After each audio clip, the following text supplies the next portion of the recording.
Kita akan kembali mengajak Anda untuk melihat suasana Ramadan di berbagai negara. Kali ini kita akan ke Sudan dan informasi tadi cukup membuat sedih juga ya karena beberapa WNI juga berada di Sudan, di beberapa kota di negara Sudan, dan kita tahu juga bahwa yang terbaru gencatan senjatanya ini gagal. Betul, dan kira-kira bagaimana cerita Ramadan di tengah konflik di sana?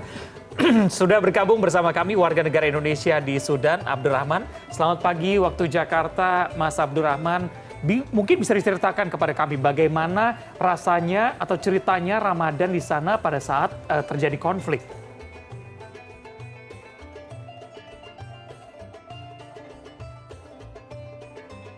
Boleh di-unmute terlebih dahulu, Mas Abdur? Baik.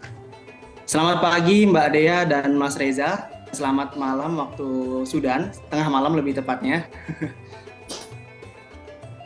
Ya, jadi bagaimana mungkin bisa diceritakan kepada kami bagaimana suasana Ramadan di sana pada saat konflik juga? Oke baik, sampai saat ini memasuki hari ke-6 pasca pecahnya perang antara kedua belah pihak, antara tentara Sudan dengan RSF, pasukan paramiliter. Kami warga negara Indonesia di sini dalam kondisi selamat, alhamdulillah, dan dalam kondisi berpuasa sampai saat ini. Untuk kondisi saat ini, alhamdulillah kita masih diberikan keselamatan pastinya, tapi kita jujur aja untuk saat ini mulai mengalami krisis bahan pangan pastinya, krisis air dan listrik. Kemarin sudah terjadi kurang lebih pemadaman listrik selama kurang lebih 5 hari, dan alhamdulillah hari ini listrik kembali dialirkan di beberapa titik yang memang menjadi pusat pemadaman listrik selama 4 hari kemarin. Akan tapi memang menjadi kendala kita saat ini sampai detik ini, Mas Reza dan Mbak Dea, krisis bahan pangan yang sangat-sangat menjadikan kami ini agak-agak kesulitan geraknya dari tim relawan untuk bisa mengakomodir logistik dari teman-teman warga negara Indonesia yang ada di Sudan saat ini. Oleh karenanya memang sampai saat ini juga untuk buka puasa dan sahur di kawasan kampus International University of Africa, di mana kawasan kampus ini menjadi tempat mayoritas warga negara Indonesia atau mahasiswa Indonesia yang saat ini tinggal di sana, itu masih kami usahakan untuk bisa membackup logistik untuk buka dan sahur, walaupun memang dengan menu yang seadanya. Kurang lebih seperti itu Mbak Dea dan Mas Reza. Bagaimana komunikasi teman-teman WNI di Khartoum terutama dengan KBRI juga, karena mengingat situasinya sedang tidak menentu, bahkan gencatan senjata juga di sana gagal, artinya masalah ini belum usai begitu. Betul. Baik, terkait komunikasi kami dengan KBRI Khartoum, sampai saat ini teman-teman dari relawan yang tergabung dari PPI Sudan, IMIUA, dan beberapa elemen masyarakat terus berkomunikasi secara intensif, dan komunikasi kami sangat-sangat baik dengan sinergi yang baik juga dengan KBRI Khartoum. Hingga saat ini imbauan yang masih diterbitkan oleh KBRI Khartoum adalah kami tetap berdiam di kediaman masing-masing, karena sampai detik ini juga 2 kali gencatan senjata yang diumumkan oleh pihak militer itu dikatakan gagal karena tidak pernah terrealisasi adanya gencatan senjata sampai saat ini juga. Dan untuk terkait komunikasi kami dengan KBRI Khartoum, kami bekerja sama dengan KBRI Khartoum, bersinergi dengan KBRI Khartoum untuk bisa mengakomodir logistik teman-teman yang ada di beberapa wilayah atau beberapa titik warga negara Indonesia, seperti halnya tadi yang saya sebutkan di area Arkawit, area Makmuroh, dan area kampus Asrama International University of Africa. Dikarenakan memang dengan imbauan tadi, otomatis ruang gerak kami sebagai warga negara Indonesia untuk tetap stay di rumah masing-masing akan semakin kecil. Akhirnya dengan ruang gerak kami yang semakin kecil, logistik juga akan semakin sedikit seperti itu. Baik, Mas, tadi kita lihat di gambar bahwa ada gambar sedang lari begitu ya. Mungkin bisa dijelaskan kepada kami bagaimana atau suasananya seperti apa saat itu? Oke, baik. Jadi seperti biasa, Mas. Saya mungkin sedikit tilas balik ya. Semenjak hari pertama pasca meletusnya perang antara kedua belah pihak, teman-teman mahasiswa Indonesia yang tinggal di asrama kampus International University of Africa mungkin saya sedikit memberitahukan kenapa Kampus International University of Africa, karena memang ini menjadi kampus dari mayoritas mahasiswa Indonesia yang ada di Sudan. Nah, teman-teman mahasiswi yang tinggal di asrama itu langsung diungsikan dikarenakan memang lokasi terjadinya pecah perang pertama kali antara kedua belah pihak itu terjadi di samping persis di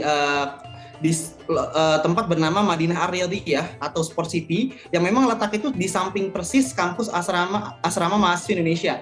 Jadi memang mereka langsung diungsikan ke salah satu auditorium bernama Auditorium Mu'tamarot, auditorium yang dimiliki oleh kampus kita. Dan sampai detik ini di hari ke-6, menjelang hari ke-6 pasca konflik berlangsung, sampai saat ini mereka masih mengungsi di sana. Dan video yang tadi dilihat itu, yang lari itu, memang kejadiannya adalah ketika sore hari menjelang berbuka puasa, teman-teman mahasiswi diarahkan untuk keluar untuk bisa makan bersama di taman. Karena memang untuk makan di dalam auditorium sangat tidak mungkin dengan mengingat komposisi tempat duduk yang seperti itu. Akhirnya mereka semua diarahkan untuk keluar untuk makan buka puasa bersama. Akan tetapi memang itu hari kedua dan hari ketiga pasca meletusnya perang di video tersebut, itu ketika mereka sedang berbuka puasa tiba-tiba dentuman terjadi, dan itu menjadi hari paling mencekam ya di selama peperangan terjadi di Sudan ini. Dan itu memang berlanjut, Mas.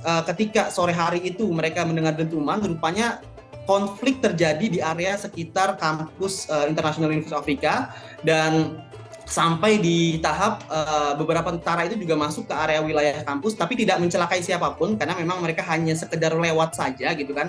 Cuma memang sangat itu menjadi sangat berdekatan gitu dengan lokasi tempat tinggal kami saat ini, kurang lebih seperti itu, Mas. Untuk terkait videonya. Mas Abdur, kita tahu juga bahwa Sudan ini warganya mayoritas adalah Muslim, dan peperangan ini terjadi saat bulan Ramadan. Kalau dari kacamata Anda, kan pasti Anda juga berinteraksi tidak hanya dengan WNI yang berada di sana, tapi juga dengan warga asli Sudan, terutama di kota Khartoum. Sebenarnya apa yang terjadi? Apa pemicunya? Harusnya dengan agama mayoritas Islam tentunya kalau pakai logika Ramadan ini tentunya tidak terjadi gesekan. Ini kan gesekan perang sipil begitu ya? Betul. Baik, sebenarnya kalau untuk kronologi awalnya ini kami tidak bisa menyebutkan secara rinci dikarenakan kami juga keterbatasan informasi, dan saya rasa saya bukan orang yang tepat untuk berbicara tentang politik di sini ya. Tapi untuk yang kami tahu menurut media lokal, obrolan kami dengan orang-orang lokal Sudan, intinya adalah pasukan militer dan paramiliter di sini dahulu kala pernah bekerja sama ya, ketika kudeta presiden sebelumnya dari sipil ke pemerintahan militer, mereka berdua itu sempat bekerja sama sebelumnya. Akan tetapi saat ini Jenderal Burhan yang menjadi presiden atau ketua Dewan Transisi ini adalah merupakan jenderal atau ketua dari pasukan militer Sudan. Adapun Hemeti, ya Jenderal Hemeti di sini merupakan wakil ketua Dewan Transisi alias wakilnya Burhan, dan dia adalah ketua atau jenderal dari RSF, Rapid Support Forces, di mana pasukan paramiliter ini yang memang sedang berkonflik antara militer dan pasukan paramiliter. Artinya di sini sebenarnya kalau kita lihat konflik ini antara ketua Dewan Transisi dengan wakil ketua Dewan Transisi. Adapun untuk pemicu awalnya intinya adalah ini sebenarnya mereka udah ada konflik-konflik sebelumnya, dan puncaknya adalah ketidaksepemahaman antara Burhan dan Hemeti dalam penyatuan RSF menjadi militer resmi dari Sudan, alias menjadi satu kubu gitu. Nah, ketidaksepemahaman ini dalam beberapa poin pastinya akhirnya memicu peperangan yang terjadi, puncaknya di 6 hari yang lalu, kurang lebih seperti itu. Oke, Mas Abdurrahman tadi juga mengatakan bahwa salah satu masalah yang terjadi di sana adalah mengenai logistik, terutama mahasiswa yang ada di sana. Dari KBRI sendiri, apakah memang ada arahan mengenai logistik untuk mahasiswa di sana, terutama beberapa hari jelang Hari Raya Idul Fitri ini?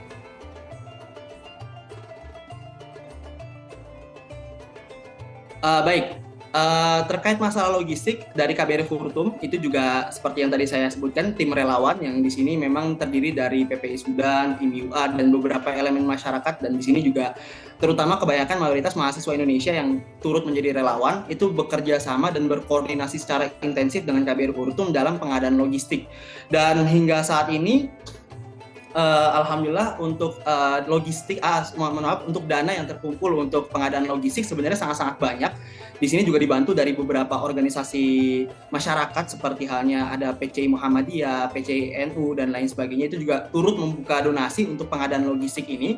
Akan tetapi sampai detik ini menjadi masalah utama kami atau kendala utama kami adalah uang yang ada sekarang itu tidak bisa mengakomodir seluruh logistik, bukan karena uangnya kurang, akan tetapi memang persediaan logistik yang ada di Sudan saat ini sudah mulai menipis. Ini juga ditandai dengan beberapa masyarakat Sudan yang sudah mulai panik buying di beberapa lokasi juga. Dan kami juga ketika belanja pun sudah sampai di tahap stoknya itu udah habis-habisan gitu. Kita ambil di toko-toko juga sudah habis-habisan. Dan ini yang menjadi kendala kami saat ini. Semoga aja situasinya semakin membaik dan logistik bisa mulai masuk lagi ke Sudan untuk bisa membackup beberapa logistik yang ada seperti itu. Benar-benar ini perang sipil merepotkan banyak pihak yang ada di Sudan, terutama saudara-saudara kita warga negara Indonesia di sana, mahasiswa-mahasiswa dan juga mungkin orang-orang yang bekerja juga ya di sana. Mudah-mudahan doa terbaik. Betul. Karena sebenarnya uangnya ada tapi barangnya langka. Betul, pembelian ya. logistiknya dan harapannya adalah 2 hari ke depan menjelang Hari Raya Idul Fitri ini gencatan senjata bisa selesai begitu ya, sehingga kita bisa mengawali bulan Syawal dengan perdamaian semuanya. Terima kasih Abdurrahman, warga negara Indonesia yang ada di Sudan. Selamat pagi.